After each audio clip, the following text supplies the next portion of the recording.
వరంగల్ జిల్లా పురుషుల open to all kabaddi మరియు జూనియర్ బాలుర సెలక్షన్స్ తేదీ 26/10/2025న మధ్యాహ్నం 1:30 వరంగల్ జిల్లా కబడ్డీ అసోసియేషన్ వారి ఆధ్వర్యంలో పురుషుల ఓపెన్ టు ఆల్ మరియు జూనియర్ బాలుర కబడ్డీ సెలక్షన్స్ హన్మకొండలోని జవహర్లాల్ నెహ్రూ స్టేడియంలో జరిగాయి. ఈ సెలక్షన్స్ కి ముఖ్య అతిథిగా తెలంగాణ రాష్ట్ర కబడ్డీ అసోసియేషన్ వైస్ ప్రెసిడెంట్ మరియు హన్మకొండ జిల్లా గ్రంథాలయ సంస్థ చైర్మన్ శ్రీ మహమ్మద్ అజీజ్ ఖాన్ గారు హాజరై క్రీడాకారులని పరిచయం చేసుకున్నారు.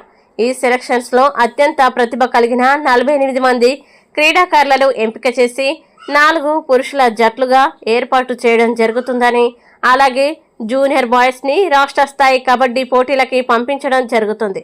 ఈ కబడ్డీ టీంలు త్వరలో జరగబోయే కబడ్డీ లీగులో పురుషుల లీగ్ మరియు రాష్ట్ర స్థాయి ఛాంపియన్షిప్ పోటీల్లో టోర్నమెంటుల్లో పాల్గొంటారని వరంగల్ జిల్లా కబడ్డీ అసోసియేషన్ అధ్యక్షుడు రామ్రెడ్డి, తెలంగాణ రాష్ట్ర kabaddi association vice president Warangal జిల్లా సెక్రటరీ మహమ్మద్ అబ్దుల్లా ఖాన్ గారు తెలిపారు. ఈ కార్యక్రమంలో వరంగల్ జిల్లా కబడ్డీ అసోసియేషన్ బాధ్యులు శ్రీ మహమ్మద్ సాబీర్ అలీ గారు, నారాయణ గారు, నాగెల్లి రవీందర్ గారు, మీర్జా అఖ్తర్ గారు, మల్లికార్జున్ భీమగాని ముఖర్జీ గారు, ఎస్కే హాసన్ గారు, వివిధ మండలాల అధ్యక్ష కార్యదర్శులు ఏలియా గారు, సాంబయ్య గారు, బాబు గారు తదితరులు పాల్గొన్నారు.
Good evening everyone. ఈరోజు వరంగల్ జిల్లా పురుషుల ఓపెన్ టు ఆల్ కబడ్డీ మరియు జూనియర్ బాయ్స్ సెలక్షన్స్కి అనంలో ఈరోజు సెలక్షన్ జరుగుతుంది. ఈ కార్యక్రమానికి ముఖ్య అతిథిగా గ్రంథాలయ సంస్థ చైర్మన్ మరియు తెలంగాణ రాష్ట్ర kabaddi association vice president Aziz Khan sir గారు వారితో పాటు వరంగల్ జిల్లా కబడ్డీ అసోసియేషన్ అధ్యక్షులు రామ్రెడ్డి గారు, కబడ్డీ అసోసియేషన్ సెక్రటరీ మరియు తెలంగాణ రాష్ట్ర kabaddi association vice president Abdullah Khan గారు, హన్మకొండ జిల్లా కబడ్డీ